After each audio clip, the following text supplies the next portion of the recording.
합니다. 우리 찬송가 15장 하나님의 크신 사랑 함께 찬송하시면서 새벽기도에 시작하도록 하겠습니다.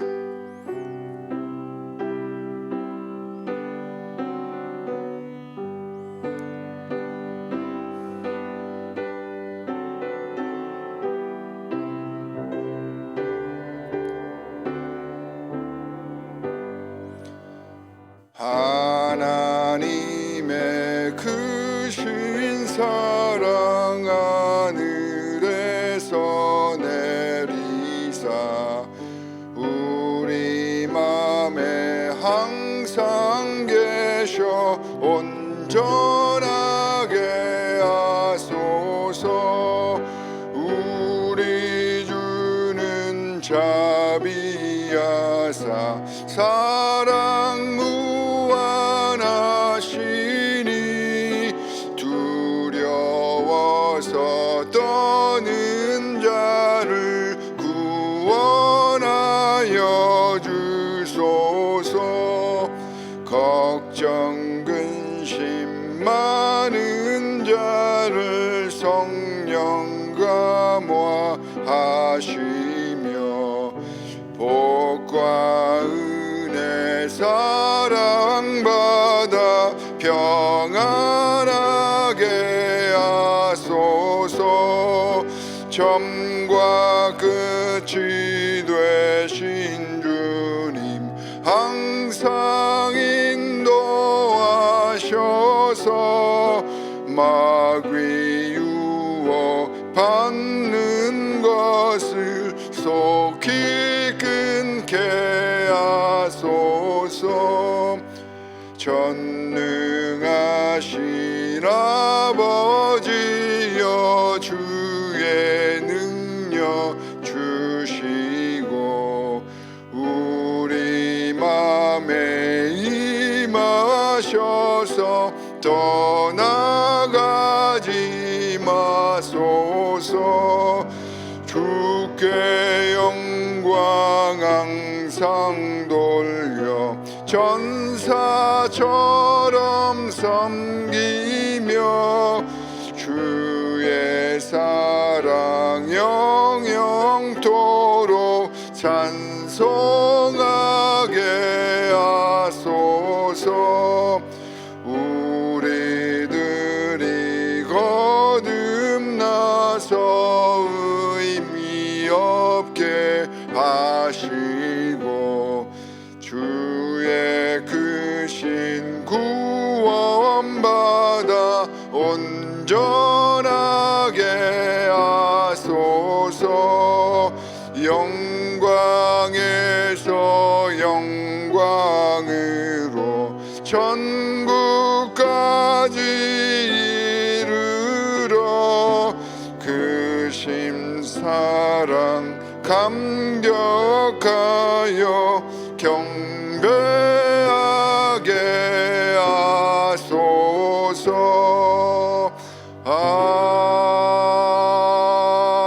아멘. 오늘 우리에게 주신 하나님의 말씀은 에스라 3장의 말씀입니다. 에스라 3장 말씀 중에서 우리가 함께 합독할 부분은 1절부터 5절까지의 말씀입니다.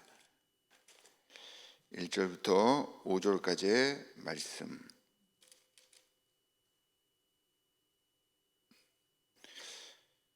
함께 합독하도록 하겠습니다. 이스라엘 자손은 여러 마을에 흩어져서 자리를 잡은 지 7째 달이 되었을 때에 일제히 예루살렘으로 모였다. 요사닥의 아들 요수아와 그의 동료 제사장들과 스알디엘의 아들 스룹바벨과 그의 동료들이 모여서 하나님의 사람 모세의 율법에 규정된 대로 번제를 드릴 수 있도록 이스라엘의 하나님의 제단을 쌓았다.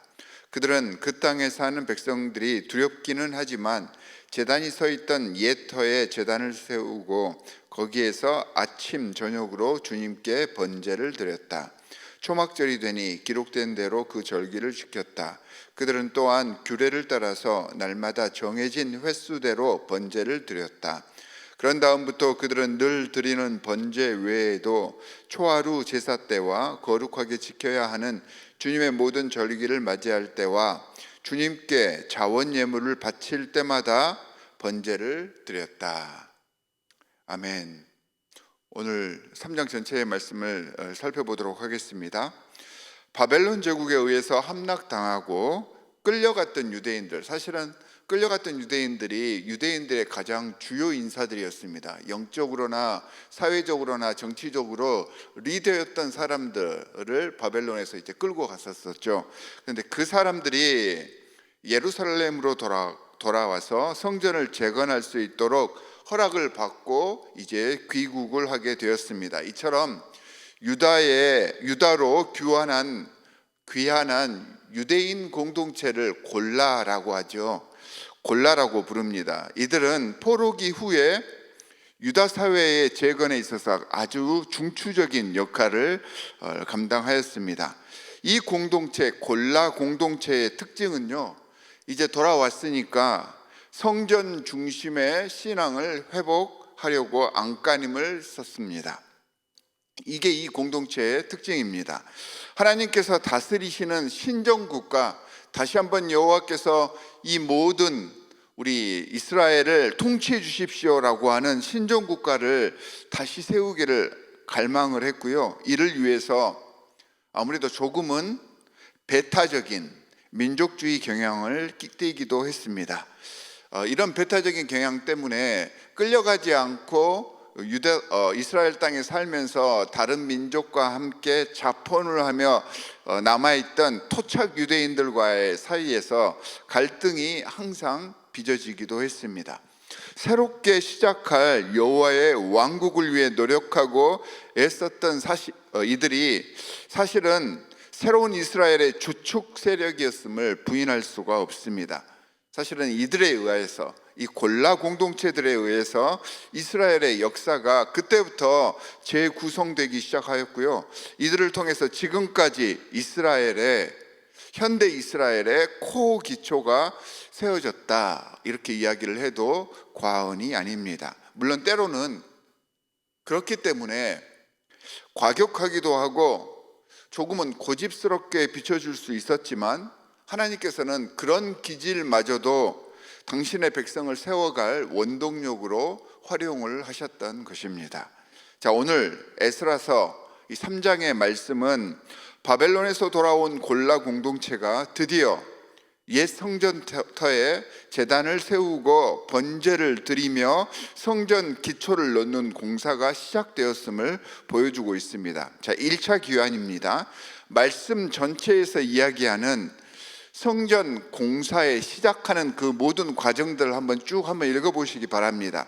이 3장에 나오는 성전 공사 시작의 과정이 마치 성전에서 예배를 드리는 형식과 굉장히 유사합니다. 그러니까 성전을 짓는 그런 건축 과정까지도 예배를 드리는 형식으로 이렇게 드렸던 것입니다. 오늘 본문을 처음부터 끝까지 한번 찬찬히 읽어보시기 바랍니다. 이걸 발견하실 수 있을 것입니다. 자, 오늘 본문 이 3절에 보면 아주 중요하고 의미심장한 말씀이 선포가 되고 있습니다. 옛터에 제단을 세우고 거기에서 아침 저녁으로 주님께 번제를 드렸다라고 이야기를 하고 있습니다. 굉장히 중요한 사실이 이 구절에서 나타나는데요. 골라 공동체가 아침과 저녁으로 여호와께 번제를 드리는 행위는요, 모세오경에서 이야기하고 있는 제사의 형식을 그대로 따른 것입니다. 그러니까 하나님께서 알려주신 제사의 형식을 아주 기초부터 따르고 있었다는 것입니다. 사실 이스라엘은요, 왕조 시대가 되면서 이 제사의 원칙에 변형이 있게 됩니다. 우리가 잘 아는 유다 왕, 악한 왕 중에 한 명인 아하스가요, 제사장 우리야에게 원래는 이 모세의 법칙대로 조속으로 아침과 저녁으로 여호와께 번제를 드렸던 예식을 이 아하스가 바꿔버립니다. 어떻게 바꾸냐면 오전에는 번제를, 오후에는 소제를. 왜 소제를 드렸냐 하면 소제는 이제 곡물을 드리는 거잖아요. 가나안 땅 문화를 들여와서 이 소제를 드리는 걸로 바꾸어 버린 것입니다. 이거 하나님의 지시사항이 아닙니다. 아하스 왕이 아시리아 왕에게 충성심을 보이기 위해 왕이 이렇게 예배를, 제사를 간소화하고 아시리아 형식으로 변질을 시켜버렸던 것입니다. 그리고 포로기가 되면서 오후에 드리던 소제마저도 사라져버리고 더욱더 간소하게 바뀌어 버렸던 것입니다. 그러나 포로 이후 이 골라 공동체에서는 옛 성전태에 제단을 세우고 다시 하나님 말씀에 입각해서 아침과 저녁으로 번제를 드리게 했던 것입니다. 모세가 일러준 대로, 하나님께서 일러준 대로 예배의 모습을 다시 회복하려고 노력했다는 말입니다. 포로로 끌려간 후에 50년의 세월이 흘렀습니다. 여러분, 우리도 일제치하 속에서 얼마나 많은 것들을 잃었습니까? 이 일제치하, 이 식민지 치하에 있으면서 우리의 전통성을 많이 잃어버렸잖아요. 그런데 이 골라 공동체는요, 오히려 그 기간 중에 스스로를 돌아보고 기본으로 돌아갈 준비를 했던 것입니다. 위에서도 잠깐 언급했듯이 이 온전한 성전을 건축해서 하나님께서 기뻐하시는 제사를 드리기 위해서 모든 것들을 처음부터 꼼꼼하게 다시 돌아보면서 기초로 돌아가려 했던 것입니다. 전통을 살펴보고 신학적으로나 신앙적으로나 온전한 것들을 세워가기 위해서 그 50년의 식민지하 속에서 노력하고 또 노력을 했던 것입니다. 구약시대 하나님께서 모세를 통해 명하셨던 모든 제사의 원칙을 그대로 행하고 있습니다. 오늘 후반부에 보면 10절과 11절에 보면 제사장들은 예복을 입고 나팔을 불며 성가대들이 찬양하고 성전 공사가 시작이 되고 있습니다. 그러니까 포로 생활 속에서 여러분 생각을 해보십시오. 포로 기간 동안에는 자유롭게 신앙생활을 하지 못했을 것입니다. 제사장의 복식을 사용할 기회도 없었을 것입니다. 그런데 이들은요, 제사장의 복식을 그대로 간직하고 있었던 것입니다. 50년 동안. 비록 사용하지는 않았지만 이 예복이 쓰여질 그날을 생각하면서 간직하고 있었고요, 모든 제의를 힘들고 어려운 압박과 통제의 기간 중에 하나님께서 말씀하신 대로 다시 복원하려고 애썼고 다시 세워가고 있었던 것입니다. 대단한 일이 아닐 수가 없습니다. 왕정시대 때 시대를 쫓아 세상을 따라 상번제를 변형시켜 버렸고요, 포로기 때에는 세상의 압박과 협박으로 이 상번제를 축소시켜 버렸지만, 이런 열악한 상황 속에서도 골라 공동체는 다시 원칙으로 돌아가서 제사 규정대로 상번제를 조속으로 실행하기 위해 간절한 마음으로 토라, 그러니까 말씀에 집중하고 말씀의 실천을 위해서 성전이 세워질 그날을 준비하고 말씀대로 살려고 노력을 했다는 이야기입니다. 이게 골라 공동체의 정체성이었습니다. 이게 하나님 백성의 기초가 되었던 것입니다. 그리고 6절부터 10절 말씀을 보면 성전 건축을 준비하는 모든 모습을 그대로 설명을 해주고 있는데요, 솔로몬이 제1성전을, 원래 성전을 건축하기 위해서 준비했던 그 모습과 똑같이 성전 건축을 시행하고 있습니다. 그러니까 이런 준비 과정마저도 골라 공동체는요, 정통성을 이어가기 위해서 고증하며 그를 따르려고 했다는 말입니다. 백향목을 가져오기 위해서 시돈과 두롯 사람에게 솔로몬 왕이 했던 것처럼 그들도 똑같이 했다는 말입니다. 또한 모든 공정을 레위 사람들이 진두지휘에 지휘하게 함으로써 성막과 제1성전의 사역 원리를 그대로 따르려고 했습니다. 그러니까 기본으로 돌아가서 하나님께 집중하였던 것입니다. 그리고 이제 12절에 보면 이 성전 기초가 놓인 것을 보며 첫 성전을 보았던, 그러니까 원로 제사장들과 레위 사람들이 50년 만에 다시 돌아오잖아요. 그러니까 그때는 젊었겠지만 이제는 50년의 세월이 흘러서 돌아오고 나서 원로 제사장들과 레위 사람들이 통곡하였다 시대다라고 이야기를 하고 있습니다.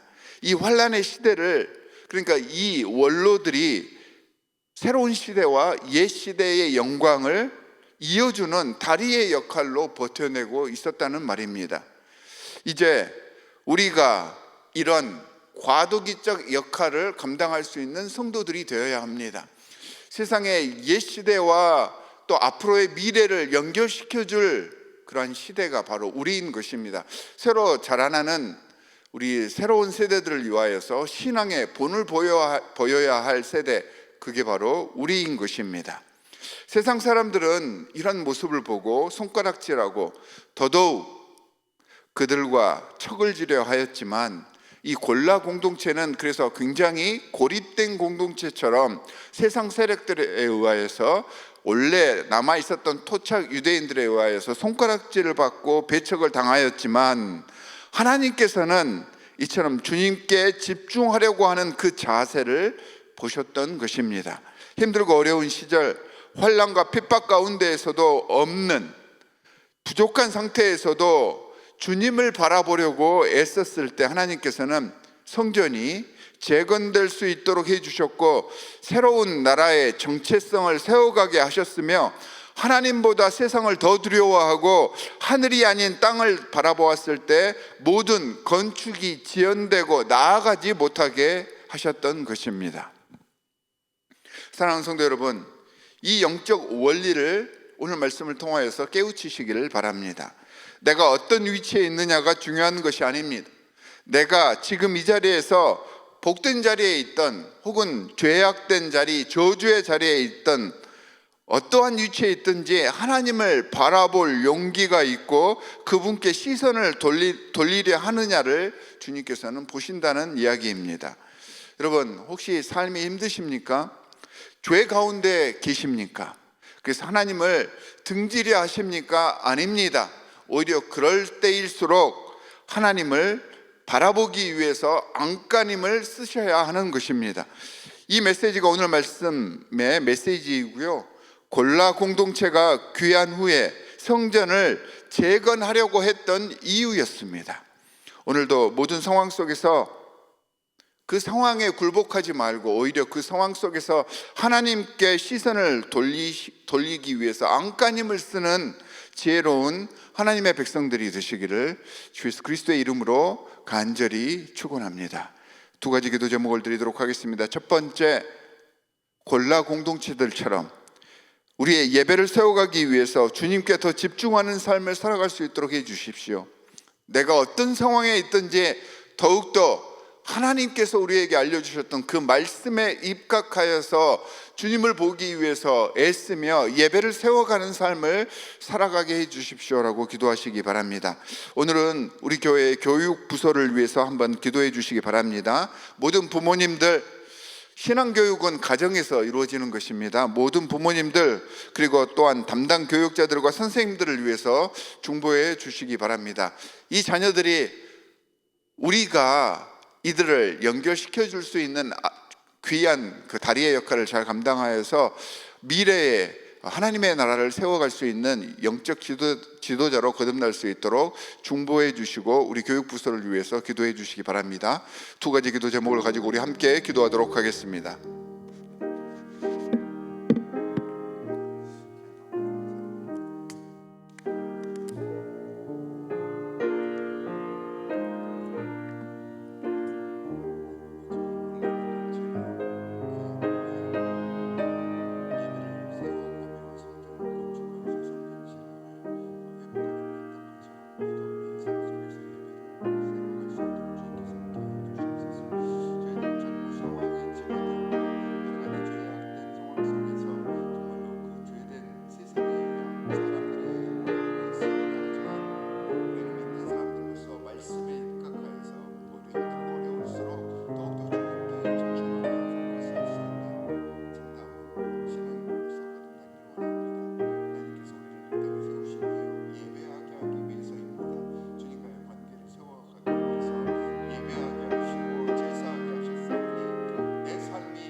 하나님 아버지, 힘들고 어려운 상황 속에서 다시 귀국했던 골라 공동체가 예배의 정체성을 세워가고 성전 중심의 신앙을 세워가기 위해서 노력하고 몸부림쳤던 것처럼, 저희도 이 험난한 세상 속에서 우리를 굴복시키려고 하는 세속화의 물결들 속에서 주님만을 바라보며 주님과 시선을 맞추고 동행하는 삶을 살 수 있도록 저희와 함께하여 주시옵소서. 저희들의 힘만으로 되어지지 않습니다. 주님께서 성령으로 함께하여 주시사 어떤 상황 속에서도 예배하게 하시고, 어떠한 상황 속에서도, 심지어 죄를 짓고 있는 그 상황 속에서도 주님을 바라보기 위해서 몸부림칠 수 있도록 우리를 지키시고 보호하여 주시옵소서. 예배가 세워지는 삶, 예배 속에서 하나님을 만나고 살아계신 하나님과 동행하는 삶을 살 것을 주님 앞에 소원하오니 우리와 함께 하시고 우리를 이끌어 주시옵소서. 하나님, 저희들에게 새로운 세대들을 허락하여 주셨습니다. 이 어린 심령들 속에 온전한 신앙 교육을 가르쳐 줄 수 있도록 저희와 함께 하여 주시옵소서. 하나님 아버지, 우리가 신앙의 모범이 되어서 그들에게 참 예배의 모습을 가르치며 참 기도의 모습을 가르치며 그들을 위하여서 축복하였을 때 이들이 우리의 신앙생활을 바라보고 우리를 다리 삼아 주님 나라 건설에 앞장설 줄 믿사오니, 하나님, 이 새로운 세대들 위해 축복하여 주시옵시고 이들이 영적 리더로 성장하여서 이 세상을 호령하며 주를 알지 못하는 모든 심령들에게 하나님의 복음의 선포를 해낼 수 있는 참 제사장의 그런 사명을 감당케 하여 주시옵소서. 오늘 하루도 이 말씀을 부여잡고 최선을 다하여서 예배를 세워가는 삶을 살겠습니다. 우리와 함께하여 줄 줄 믿사오며 우리를 구원하신 주 예수 그리스도의 이름으로 기도하옵나이다. 아멘. 하늘에 계신 우리 아버지여, 이름이 거룩히 여김을 받으시오며 나라의 임하옵시며 뜻이 하늘에서 이룬 것 같이 땅에서도 이루어지이다. 오늘날 우리에게 일용할 양식을 주옵시고 우리가 우리에게 죄 지은 자를 사하여 준 것 같이 우리 죄를 사하여 주옵시고 우리를 시험에 들게 하지 마옵시고 다만 악에서 구하옵소서. 나라와 권세와 영광이 아버지께 영원히 있사옵나이다. 아멘.